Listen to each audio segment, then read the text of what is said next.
Hello दोस्तों, हम इस वीडियो में एनसीएल एग्ज़ाम 2024 के लिए प्रीवियस ईयर पेपर से 30 क्वेश्चन करने वाले हैं, जिसमें आपके एग्ज़ाम में नॉन टेक के 30 क्वेश्चन पूछे जाएंगे। तो आप इस वीडियो को पूरा ज़रूर देखिएगा, जिसमें हम मैथ, रीजनिंग, जीके जीएस के क्वेश्चन को डिस्कस करेंगे। चलिए स्टार्ट करते हैं। तो पहला क्वेश्चन है, गौतम बुद्ध का जन्म स्थान था, तो इनमें से कौन सा जन्म स्थान है गौतम बुद्ध का? तो राइट आंसर है Lumbini. Correct answer D option है। दूसरा क्वेश्चन देखेंगे, प्रारंभिक बौद्ध धर्म ग्रंथों की रचना किस में की गई थी? तो किस भाषा में की गई थी? तो राइट आंसर है पाली भाषा में। नेक्स्ट क्वेश्चन देखेंगे, भारत में विद्युत रेलगाड़ी का संचालन किस वर्ष में प्रारंभ हुआ? तो भारत में विद्युत रेलगाड़ी का संचालन हुआ था 1925 में। तो राइट आंसर है ये ऑप्शन। अगला क्वेश्चन देखेंगे, मैथ का क्वेश्चन है, सभी राइट आंसर करेंगे। किसी वस्तु का क्रय मूल्य इसके अंकित मूल्य का 80% है। डीलर उस अंकित मूल्य पर 15% की छूट देता है, अनुमान करता है। उसका लाभ प्रतिशत ज्ञात कीजिए। तो परसेंटेज में प्रॉफिट परसेंटेज बताना है आपको। तो कैसे करेंगे? जैसे कि हम जानते हैं 80% बोल रहा है क्रय मूल्य इसके अंकित मूल्य का, तो मान लीजिए इसका अनुपात होता है 4:5। 80% की फ्रैक्शन वैल्यू निकालेंगे तो 4/5 आएगी, ठीक है। तो उसने बोला है कि अगर अंकित मूल्य 5 है तो उसका क्रय मूल्य है 4, लेकिन वो बोल रहा है यहाँ पर अंकित मूल्य पर 15% की छूट। 15% की छूट देंगे हम 5 पर, तो 5 पर 15% की छूट देने का मतलब समझते हैं आप। तो 17 बट्टे कितना 20, यही तो होगा, क्योंकि 20 अगर हम 15% की फ्रैक्शन वैल्यू निकालें तो 3/20 होती है। 20 पे 3 की छूट देंगे तो 17/20 ही तो होगा। तो अब देखो क्या करेंगे हम, अब आगे से सॉल्व करेंगे। तो जैसे कि 5 से काटेंगे 20 को, कितने बार कट जाएगा? 4 बार। तो 5 से काटेंगे 4 बार और 4 से काटेंगे तो 4.25। ये क्या आ गया आपका? SP, ठीक है, 4.25। अब आपको क्रय मूल्य आपका 4 है तो SP है 4.25। तो प्रॉफिट कितना हो रहा है? तो 2.25 का हो रहा है। कितने पे? 4 पर। तो 0.25 का प्रॉफिट हो रहा है 4 पर। तो 100 पे निकालेंगे, क्योंकि परसेंटेज में निकालनी है वैल्यू। 4 से काटेंगे तो कितने बार कट जाएगा?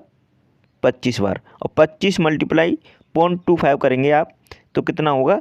6.25%। तो राइट आंसर है थर्ड ऑप्शन। इस तरह आपको करना है। पाँचवा क्वेश्चन है, भारत का पहला रेल विश्वविद्यालय कहाँ खुलेगा? तो कहाँ पे खुलेगा ये? तो ये खुला है बड़ौदरा, गुजरात में। करेक्ट आंसर है ये ऑप्शन। छठवां क्वेश्चन है, बुद्ध ने अपना पहला उपदेश डैश के डियर पार्क में दिया, तो कहाँ पे दिया था? ये दिया था सारनाथ। तो करेक्ट आंसर है बी ऑप्शन।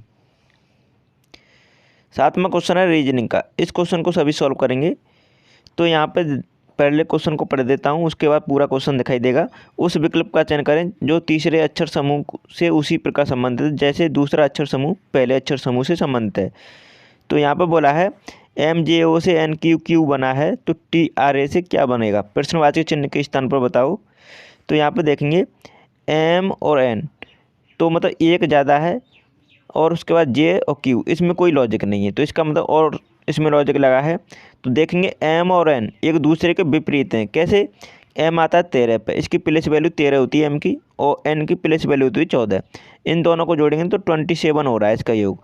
जब भी दो अक्षरों का योग प्लेस वैल्यू का 27 होता है तो ये एक दूसरे के विपरीत होते हैं, तो सभी जानते हैं। तो M N का विपरीत है, J Q का विपरीत है। कैसे?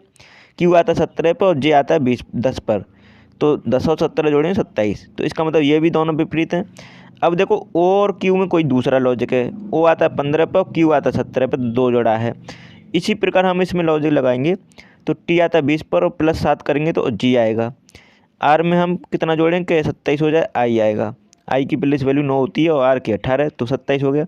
अब देखो A में हम 2 जोड़ेंगे, क्योंकि जैसे O से Q हुआ था इसी प्रकार A में 2 जोड़ेंगे तो C होगा। तो GIC किस ऑप्शन में? फोर्थ ऑप्शन में। करेक्ट आंसर है फोर्थ ऑप्शन।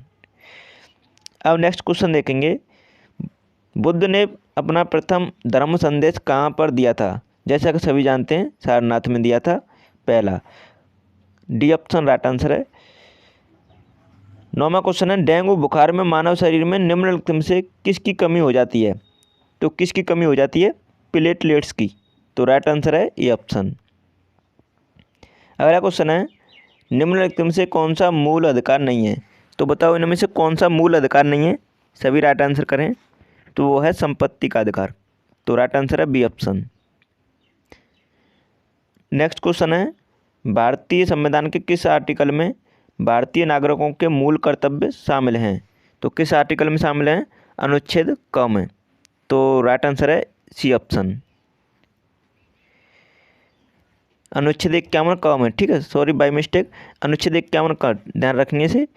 नेक्स्ट क्वेश्चन देखेंगे आनंद मठ पुस्तक के लेखक हैं। तो आनंद मठ पुस्तक के लेखक हैं बंकिम चंद्र चट्टोपाध्याय। तो राइट आंसर है बी ऑप्शन। 13वां क्वेश्चन है किस महाद्वीप में एटलस पर्वत स्थित है। तो एटलस पर्वत है आपका अफ्रीका में। तो राइट आंसर है बी ऑप्शन। नेक्स्ट क्वेश्चन देखेंगे भारतीय संविधान का वर्णन किस रूप में करता है। तो किस रूप में करता है, राज्यों का संघ। तो राइट आंसर है ये ऑप्शन। आप सभी ने चैनल को सब्सक्राइब नहीं किया है तो सभी कर लीजिएगा और वीडियो को ज़रूर लाइक कर दीजिएगा। तो 15वें क्वेश्चन का सभी राइट आंसर करेंगे। मैथ का क्वेश्चन है कोई धनराशि 5 वर्षों में एक निश्चित चक्रवृद्धि ब्याज दर पर बढ़कर स्वयं की 2 गुनी हो जाती है, उसी दर पर यह कितने वर्षों में 16 गुनी हो जाएगी। तो देखेंगे 1 से 5 वर्षों में हो रही है वो 2 गुनी, हमें करनी है 16 गुनी। तो 2 की पावर कितनी करें कि 16 हो जाए, तो 4 करेंगे और जो पावर होती है उसी से मल्टीप्लाई कर दो टाइम को, तो हमें रियल आंसर निकल आएगा। तो 4 पर ना 20, तो 20 वर्षों में हो जाएगी। तो राइट आंसर है पहला ऑप्शन। इस तरह आपको करना है इस टाइप का क्वेश्चन। ठीक है, 16वां क्वेश्चन है भारतीय संविधान में कितनी अनुसूचियां हैं। तो कितनी अनुसूचियां हैं, 12। राइट आंसर है डी ऑप्शन। 17वें क्वेश्चन का आंसर करेंगे अलेक्जेंडर सिकंदर और पोरस ने लड़ाई लड़ी थी। तो किसकी लड़ाई, कहाँ पर लड़ी थी ये, झेलम नदी के तट पर। तो राइट आंसर है ये ऑप्शन। 18वां क्वेश्चन है केवला देव घाना पश्चिम बिहार निम्न में से किस राज्य में स्थित है। तो यह है आपका राजस्थान में। तो करेक्ट आंसर है डी ऑप्शन। 19वें क्वेश्चन का आंसर करेंगे सभी तपोवन जल विद्युत योजना का संचालन निम्न में से किस राज्य में किया जा रहा है। तो ये किया जा रहा है उत्तराखंड में। करेक्ट आंसर है डी ऑप्शन। नेक्स्ट क्वेश्चन देखेंगे एशिया का सबसे पुराना शेयर बाजार की स्थापना कब और कहाँ किया गया। तो एशिया का सबसे बड़ा है बम्बई स्टॉक एक्सचेंज, जो कि 1875 में स्थापना हुई थी। 21वां क्वेश्चन है उस विकल्प का चयन करें जो निम्नलिखित श्रृंखला में प्रश्नवाचक चिन्ह के स्थान पर आएंगे। तो यहाँ पे देखेंगे एक सीरीज दे रखी है, इसको आपको पूरा करना है। तो इसका राइट आंसर सभी निकालें क्या होगा। तो हम देखेंगे इसमें देखो घटती हुई सीरीज है। तो देखेंगे 45 के बाद 35 आ रहा है तो 10 माइनस, उसके बाद 35 से 27 माइनस के 8, 27 से 21 माइनस के 6, 21 से 17 माइनस के 4 और 17 से हम माइनस के कितना करेंगे 2। क्यों कि 2 माइनस करते जा रहे हैं सभी में, तो 2 माइनस यहाँ पर भी करेंगे। तो 17 में से 2 माइनस 15। तो करेक्ट आंसर है आपका सेकंड ऑप्शन में। नेक्स्ट क्वेश्चन देखेंगे सिकंदर महान का शिक्षक कौन था। तो सिकंदर महान का शिक्षक था अरस्तु। करेक्ट आंसर है डी ऑप्शन। 23वां क्वेश्चन है किस नदी के निकट ऋग्वेद सभ्यताएं सबसे अधिक स्थित थीं। तो किस नदी के निकट थी, सरस्वती नदी के। करेक्ट आंसर है बी ऑप्शन। 24वां क्वेश्चन है निम्नलिखित में से किस हड़प्पा केंद्र के बारे में माना जाता है कि मेसोपोटामिया के साथ सीधा समुद्र व्यापार था। तो कौन सा है, लोथल। लोथल एक बंदरगाह था जो कि गुजरात में है। 25वां क्वेश्चन है अंटार्कटिका में तीसरे भारतीय शोध केंद्र की आधारशिला जिस नाम से रखी गई वह है। तो वो कौन सा है, भारतीय। तो राइट आंसर है बी ऑप्शन। 26वां क्वेश्चन है न्यूमेस्मेटिक्स किसका अध्ययन है। तो किसका अध्ययन है, ये सिक्कों का। करेक्ट आंसर है ये ऑप्शन।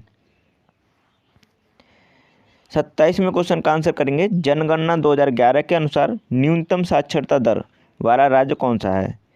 तो कौन सा है वो? बिहार। तो राइट आंसर है सी ऑप्शन।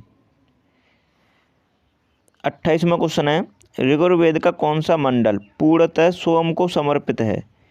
तो कौन सा मंडल है? 9वां मंडल। तो राइट आंसर है सी ऑप्शन।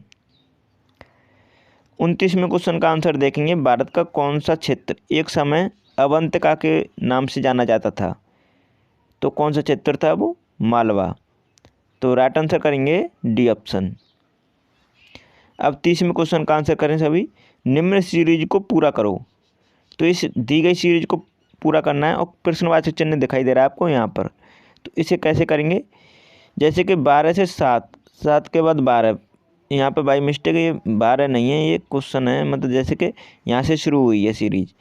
तो यहाँ पे देखेंगे 7 से 12, 12 से 22। तो यहाँ पे देखो 7 से 12 मतलब 5 जोड़ा गया है और 12 से 22 10 जोड़ा गया है। अब क्या जोड़े हमें पता नहीं है, लेकिन हम 82 से 162 देखेंगे तो कितना जोड़ा गया है? 80। तो इसका मतलब ये सीरीज दोगुने में करीब बढ़ रही है। जैसे कि अब 10 का हम दोगुना करेंगे 20। अब अगर हम 20 जोड़ें 22 में तो 42 होगा। अब हमें पता कैसे चलेगा कि सही है? तो 42 में हम कितना जोड़ेंगे? क्योंकि 20 का करेंगे अब दोगुना 40, तो 40 जो जोड़ दो 42 में तो 82 होगा। राइट आंसर है हमारा 42। तो आशा करता हूँ समझ में आया होगा, इस तरह आपको करना था। अब आपने चैनल को सब्सक्राइब नहीं किया है तो प्लीज़ सभी कर लीजिएगा और वीडियो को ज़रूर लाइक कर दीजिएगा। और आने वाली वीडियो के लिए चैनल को सब्सक्राइब करके बेल आइकन को ज़रूर प्रेस कर लेना, जिससे कोई भी वीडियो आती है तो इन्फॉर्मेशन मिल सके। और यहाँ पे आपको वीडियो दिखाई दे रही है, इसे भी देख लीजिएगा।